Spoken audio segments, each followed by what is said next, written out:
রাজনীতির বাইরেও একটা পরিবারের জন্য এটা বিশেষ মুহূর্ত।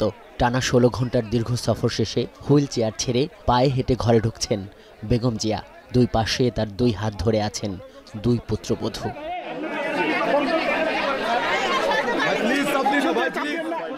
৭৯ বছর বয়সী নানা জটিল রোগে অসুস্থ একজন নারী, যিনি আবার এই দেশের প্রথম নারী প্রধানমন্ত্রী। তার এতটুকু আকাঙ্ক্ষা পূরণ হতে সময় লাগলো পুরো একটি রক্তাক্ত গণ অভ্যুত্থানের। ব্যক্তি খালেদা জিয়া, তার পরিবার, একটি দল ও ১০-এর দাবি বেগম জিয়াকে বিদেশে উন্নত চিকিৎসা নিতে দিন। সেই চিকিৎসা নিয়ে বেগম জিয়া ফিরলেন তার রাজনৈতিক অনেক ঘটনার সাক্ষী, স্মৃতি বিজড়িত এই ফিরোজায়। বান্ডেল থাকলে প্রতি সেনমানিতে টাকা বাঁচবে। বিকাশ সেনমানি বান্ডেল কিনে জিতুন প্রতি লেনদেনে। যারা রাজনীতি নিয়ে ভাবেন তারা বলেন বেগম জিয়া ফিরতেই চেয়েছেন সবসময় এখানে, এই বাংলায়। গণঅভ্যুত্থান পরবর্তী দ্বিতীয় স্বাধীনতার এই মৌসুমেও কত প্রশ্ন, ফিরছেন কি তিনি? সব পক্ষের সব প্রশ্নের উত্তর হয়ে তিনি ফিরলেন রাজকীয় বিমানে আপনজন সফর সঙ্গীদের নিয়ে বাংলাদেশ সময় মঙ্গলবার ১৫:১১টায়। দেশে ফিরেই শীর্ষ নেতাদের সঙ্গে সাক্ষাৎ, তার তৃপ্তির হাসি। রওনা হলেন ফিরোজার দিকে, সড়কে নেতাকর্মী জনসমুদ্র তার অপেক্ষায়।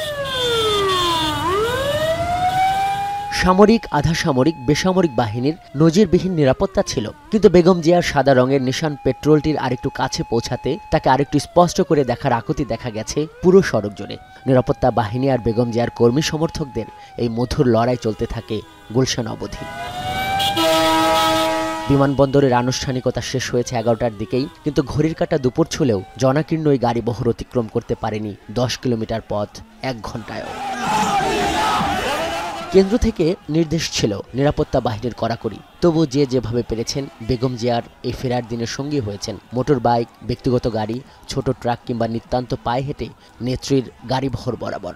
দুপুর ১:৩০টার দিকে বেগম জিয়ার গাড়িবহর অতিক্রম করে আর্মি স্টেডিয়াম। জনভোগান্তি এড়াতে অবশেষে পথনকশা অনুযায়ী না গিয়ে নৌবাহিনী সদর দপ্তর দিয়ে গুলশানে নিজ বাসভবনে পৌঁছান বেগম জিয়া। তপ্ত রোদের পর ঝোড়ো হাওয়া, মিছিল, স্লোগান, নেতাকর্মীদের মানব প্রাচীর গড়া সড়ক ধরে পারিবারিক সান্নিধ্য, রাজনীতি আর ভালোবাসার এক ভিন্ন ইতিহাস রচনা করে বেগম জিয়া যখন ফিরোজায় পৌঁছায় তখন ঘড়ির কাঁটায় দুপুর ২টা ছুঁই। ১৯৮১ সালের পর যখনই জাতীয় রাজনীতিতে কোনো সংকট এসেছে তখনই ইতিবাচক ভূমিকা নিয়ে দাঁড়িয়ে গেছেন বেগম জিয়া। অনেক রাজনৈতিক বিশ্লেষক এভাবেই তাকে বিশ্লেষণ করেছেন। এখন একটা দীর্ঘ সফর শেষে যখন উনি আবার এই বাংলাদেশের মাটিতে, তখন রাজনীতির মাঠে নির্বাচন সংস্কার নিয়ে অভ্যুত্থান ঘটানোর শক্তিগুলোর মধ্যে দূরত্ব স্পষ্ট। এখন দেখার বিষয় অভ্যুত্থান পরবর্তী সময়ে জন আকাঙ্ক্ষা পূরণ কিংবা ঐকমত্য সংকট সমাধানের জন্য তিনি কি ভূমিকা নেন। আজহার লিমন, এখন, ঢাকা।